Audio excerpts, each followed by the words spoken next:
Bismillah, alhamdulillah, wa salatu wa salam ala rasulullah. Assalamu alaikum wa rahmatullahi wa barakatuh. Welcome to lesson 3. This lesson, the Nahwa section, is about mudaf, mudaf ilayh, or the construct phrase. All right. So we're now going to expand the muqtada khabar. We expanded a little bit last week, but the structure basically stayed the same. In the last lesson, we kept it. The sentence was basically the same as a muqtada khabar. There's only two components to the sentence. Now we're going to expand a little further, add another noun to it, and gradually, as we're going, all these elements, there's going to be multiple elements, and we're going to have a rich vocabulary, inshallah, and also rich structures, grammatical structures. And that's what a language is, right? It's got a variety of structures to communicate and get the message across to the other person. All right. So if you have a look at these sentences, Babu dari kabirun. Babu dari. And if you look at the English, the door of the house is large. The door of the house is large. So Babu, so the Kabir, if you look at the Kabir, we'll start with the end of the sentence. Kabir stays the same. The Khabar has stayed the same. It is talking about the door. And the door is at the beginning of the sentence. But then there's another noun in the middle, and the Bab itself, the door. So if you were to remove the dar, the ad-dar, the door, you would say al-babu kabirun, right? The door is big. That's the original sense, al-babu kabirun. But what we wanted to say was the door belonging to something, right? In this case, the door of the house. So the door is sort of, you could say, possessed by the house, right? This first word, al-babu, we call the mubtada in, it is a mubtada in relation to kabir, right? Remember the original sentence. And in relation to each other, these two words, we call the first word mudaf and the second word mudaf ilayh. Mudaf and mudaf ilayh. So the first word is called mudaf, second word is mudaf ilayh. The khabar is still the same. Kabirun. Right? So babu dari kabirun. The door of the. Now, if you notice something, the first word has only a dhamma, right? It doesn't have tanween, but it doesn't have alif lam either, because we learned already, if you don't have alif lam, then it's tanween, and if you just have a dhamma, then usually there's alif lam at the start, right? So you have al babu or babun, babun a door, al babu the door, right? Kabirun stay the same.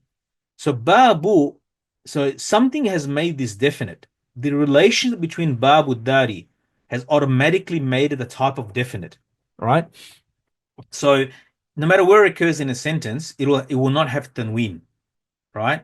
And if you notice, ad-dari has got a kasra there, and it's definite, right? It doesn't have to be definite; it can be indefinite as well, right? So you can say babu darin, right? Babu, the door of a house. It'll still be babu at the start. The reason is that relationship automatically specifies the thing, right? The door of a house. In English, even you say it, the door of a house or a door of a house, but it's specifying to a house. We might not even know what the specific house is, but it has specified it. The first part has already been specified, right? So this is the bab is the mubtada still, but we wanted to say of something, and you'll see with the other examples as well. And you can do this to the khabar as well. The khabar can be a mudaf mudaf ilayh. So you have one structure of the mubtada khabar, and within that you have a mudaf mudaf ilayh in the mubtada in the first sentence. The door of the house, babud dari. The dari in the words that we're doing at the moment takes a kasra. That is a sign. So we say that this word is majroor because it's got a kasra. The sign of it being majroor is it's got a kasra at the end, right? So it's majroor, and the sign of it majroor is a kasra. Why? Because of mudaf ilayh. This stays the same. It's got a dhamma. Why doesn't it have anything else? Because it's a mubtada. Remember, mubtada always has a dhamma or dhammatain, right? Kabirun stays the same. Al-umru ra'sul mali. This is a statement I took from Imam Ghazali's book, Bidayatul Hidayah.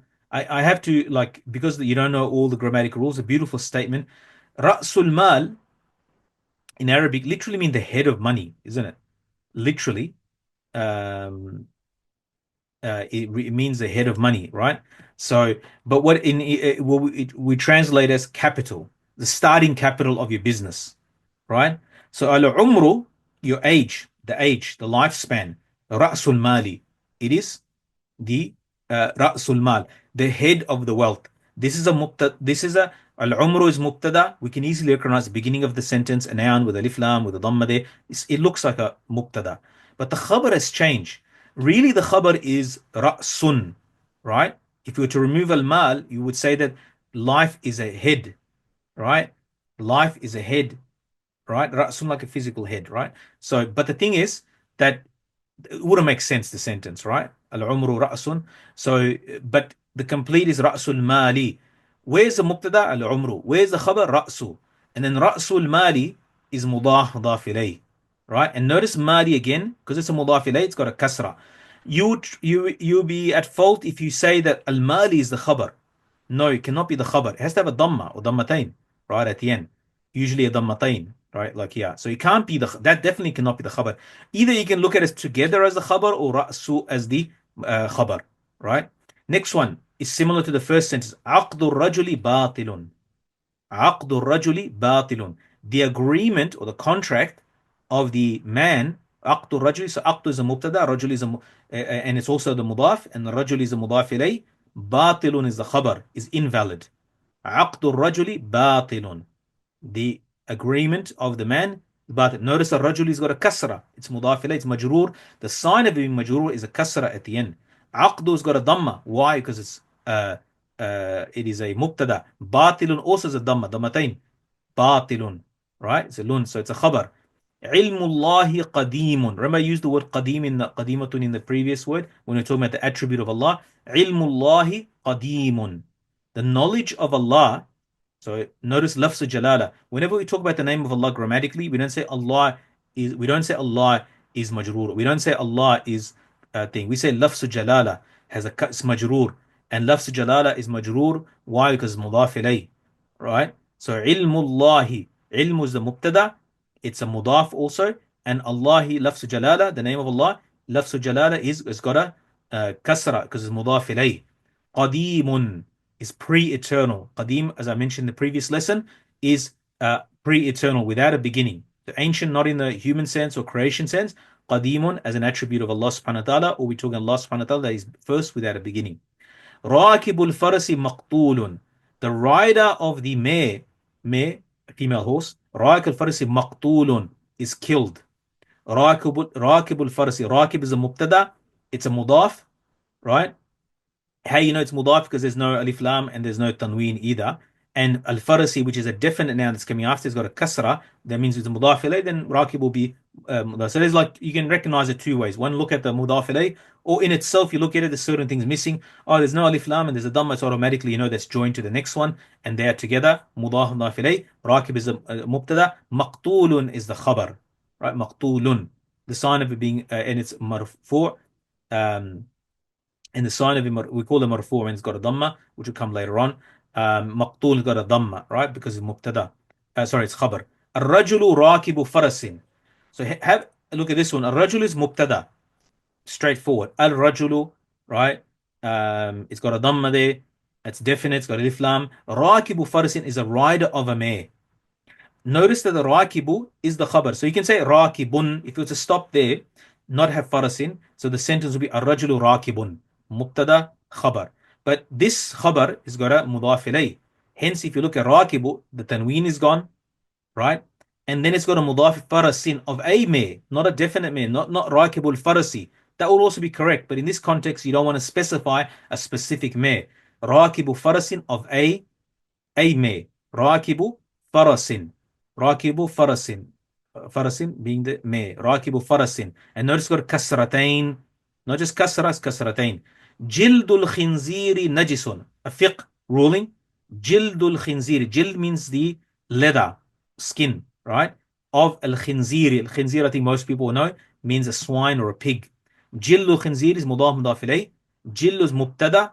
Najisun is the khabar. So if you were to remove khinzir, you say al jildu, the skin is najis.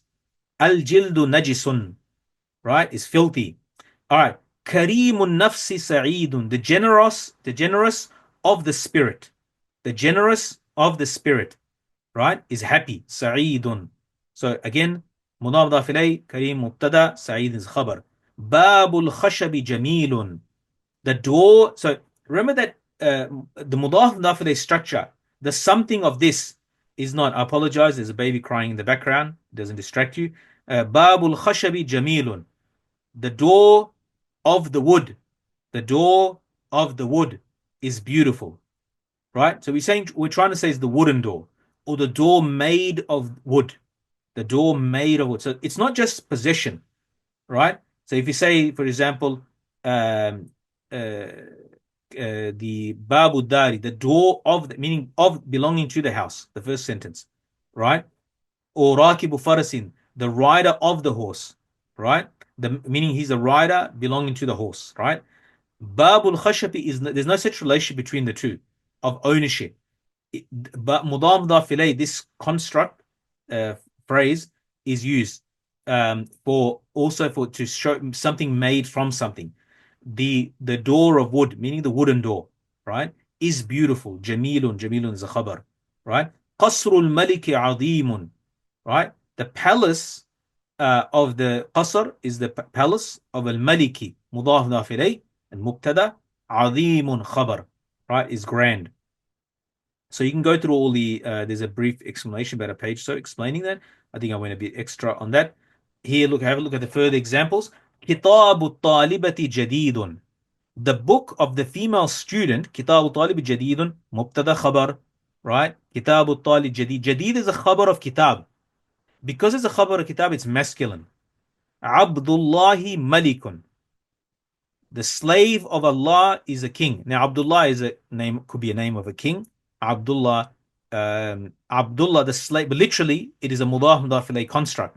Abd is mudaf. Lafz jalal, the name of Allah subhanahu wa ta'ala is mudaf ilayh. Hence it's got a kasra there. So Abdullahi.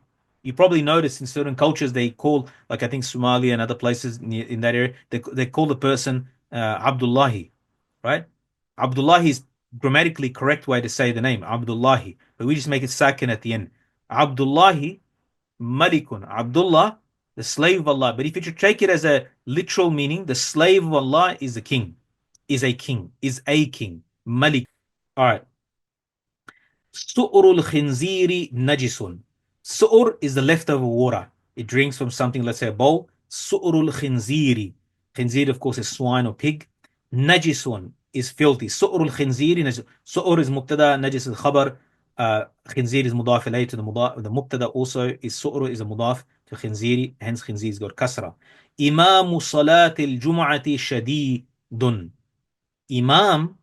So you can remove the middle two words, similar to the previous page, the last sentence, Ghulam Khalid sentence. Imamu salatil jum'ati shadidun. The imam of the salat of Jum'ah, the imam of the salat of Jum'ah, shadidun, is strong. Shadid got many meanings in context. It could mean intense. Here it means strong. So imamu salatil jum'ati shadidun. Right? So imam is a mubtada, shadid is a khabar. Imamu salati to get the mudaf ilay. Imamu salati. But notice it doesn't have, it's not salatin. Why? Because it's a mudaf also. It's a mudaf ilay and mudaf at the same time. Mudaf ilay to imamu, mudaf to al-jumu'ati. Jumu'ah is Friday, as we call it in English. Jumu'ati. And notice Jumu'ati's got a kasra. Lawnu kalbi al-waladi jamilun. Lawnu, similar structure. The color of the dog of the boy.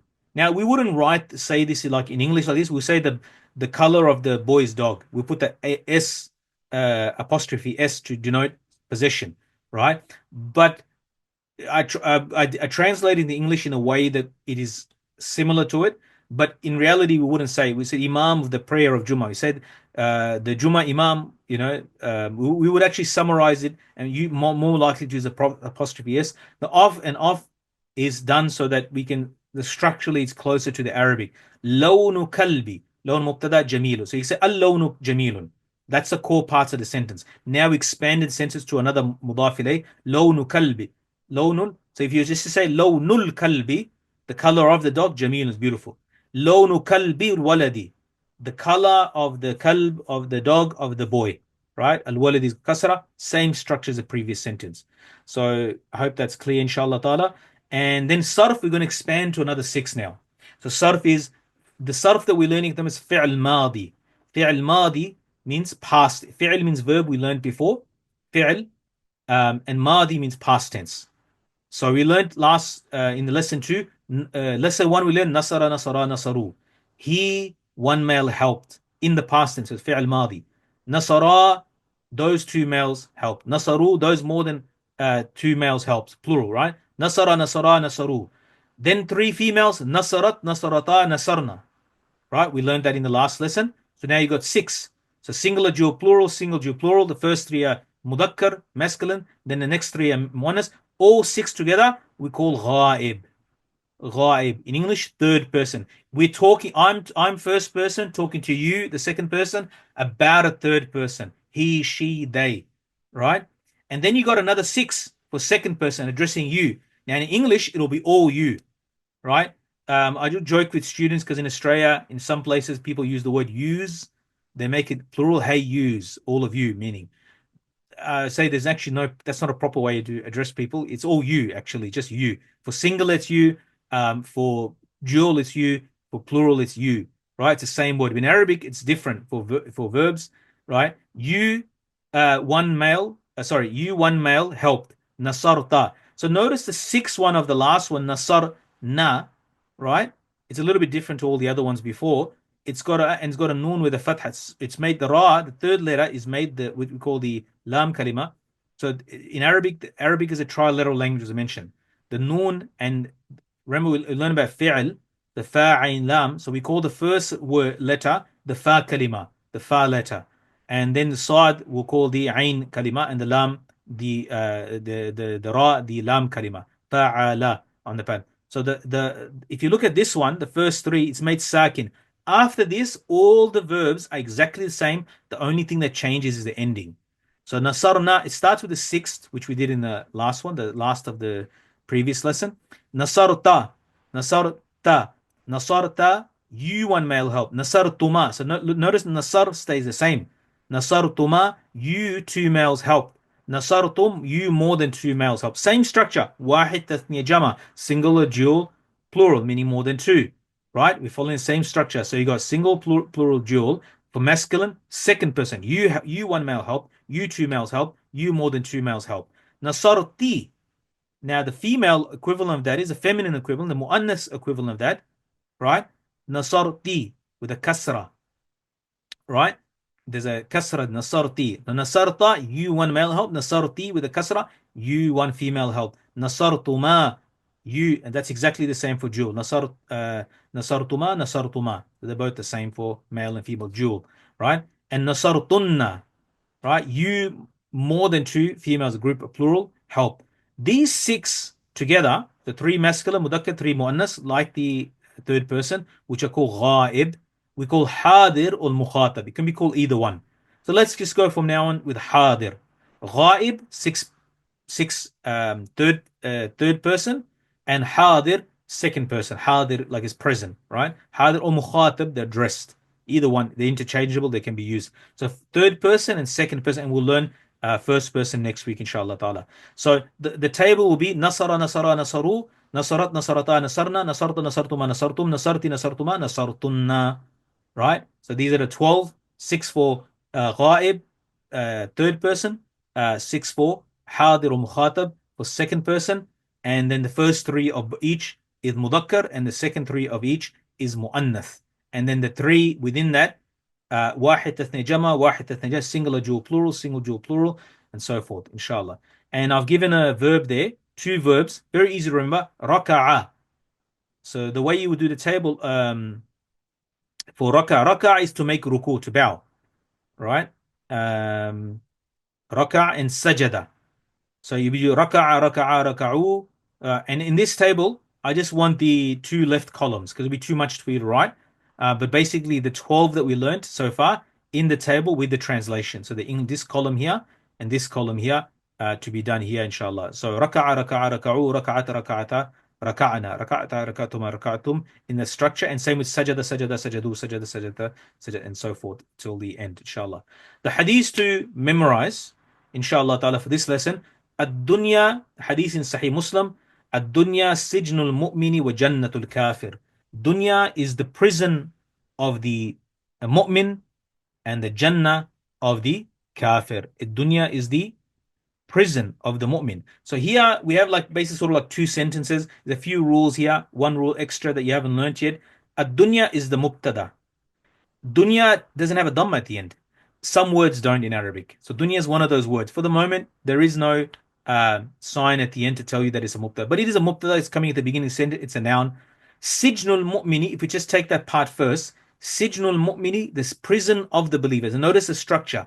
It's a mudaf nafilay. Sijnun would have been the khabar by itself. Ad-dunya sijnun. Dunya is a prison. But then we enriched, Rasulullah sallallahu enriched it by saying sijnul mu'mini. The prison of who? Not anybody. It's a prison of the believer. And then he gives you something else. He says wa. Wa just means and. Right? Wa jannatul kafir. And jannatul kafir follows the same structure. Also mudaf, right? But it follows the same structure, sijnul mu'mini. So we just expanded the sentence. Dunya is a prison for the believer and a jannah of the kafir, of the disbeliever. Right? The kafir, the one non-believer. The world is suffocating for a believer, and he wants to be somewhere much better, that is before his Rabb, in the garden of Allah subhanahu wa ta'ala. Right? This dunya is like a prison for the believer. Right? The kafir wishes to be here forever and tries to extract all the enjoyment from this world. Right? There's another hadith that Jannah is covered with all the difficult things, and Jahannam is covered with all the desires. And Allah subhanahu wa ta'ala says, whoever prevents his lower self, his base in nafs, from his desires, then Jannah is his abode. Right? So this dunya is a trial. It's hard work. Jannah is not for free. It's very expensive, and we have to work for it. But this dunya itself, in relation to the akhirah and Jannah and the rida of Allah and all the good things, because it's temporary. So it is a prison for the believer, knowing as a mu'min, if a mu'min, a real believer, true believer, knows what's in Jannah or what's waiting, or the description he hears, his heart, and Allah has encouraged him in the Qur'an, every page of the Qur'an is Jannah, Jahannam, then this dunya is a prison for the believer in relation to akhirah. And we are to factor the akhirah more, make the worry and concern our akhirah more than this dunya. We shouldn't be stressed about this dunya as much as worry about the akhirah creates nur in the heart. Worry about the dunya creates darkness in the heart. We have to deal with it, but understand that what is at stake. So for a believer, a mu'min who believes in Allah and believes in the rida of Allah and believes in Jannah and Jahannam and believes their judgment, this dunya is a prison for him. He cannot do whatever he wants. But Jannah, for kafir, he treats it like Jannah. A small example would be like, especially like in Australia, we go to a shopping center. As a Muslim, you can't buy any, like half of it. Maybe 2/3 of it, like is haram for us. So we have to go, you have to be selective in what we choose. We can't just pick and choose what we want. For a kafir, there's no restriction. He buys everything, whatever he wants, without thinking. So I'm just giving a small image of but really this dunya is not, it's created as a test and defective intentionally by Allah subhanahu wa ta'ala, so that we don't get, we reflect on its flaws, and its biggest flaw is that it's not forever. May Allah give us understanding and tawfiq. Assalamu alaikum wa rahmatullahi wa barakatuh.